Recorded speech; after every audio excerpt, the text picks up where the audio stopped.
ઉજ્જવલા યોજના અને કોઈ આ મેં પેલા આગળ વાત કરી એમ કોઈ વીમા યોજના અને ખેતી આપણે ગૃહ ઉદ્યોગ માટે બહેનો માટે જાત જાતની યોજનાઓ કરી છે। આ બધી યોજનાઓ આપણે કોઈ લાભ લેતા નહીં સાહેબ, લાભ લઈએ ને દરેક ગ્રામ પંચાયતમાં આપણી ગુજરાત ને ભારતની આ ભાજપ સરકારે 250 જેટલી યોજનાઓ આપણા સમાજના દીકરા દીકરીઓને અને આપણા સમાજના લોકોને ઊંચા આવી એના માટે 250 યોજનાઓ છે પંચાયતમાં।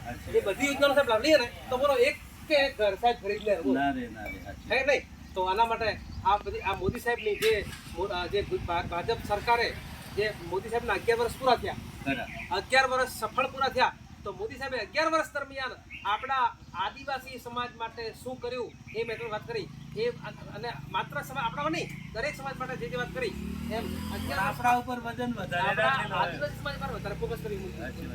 તો આ 11 વર્ષમાં ખાલી 11 વર્ષ રહ્યા હે તો આટલું જબરદસ્ત આપણા માટે કર્યું છે, તો હજી બીજા કેટલા વર્ષ તો આપણે તો આદિવાસી કેમ લીધા છે। એટલે આ મોદી સાહેબના 11 વર્ષ જે સરસ સુશાસન પૂરા થયા એના રીતે આપણે ભણ્યા છીએ બધા ભેગા થઈને આપણે મોદી સાહેબને ખૂબ ખૂબ અભિનંદન આપીએ અને આપણે બધા સાથે રહી મોદી સાહેબનો અને એમના મજબૂત બનાવીએ, આ મજબૂત બનાવીએ, બરાબર કે નહીં?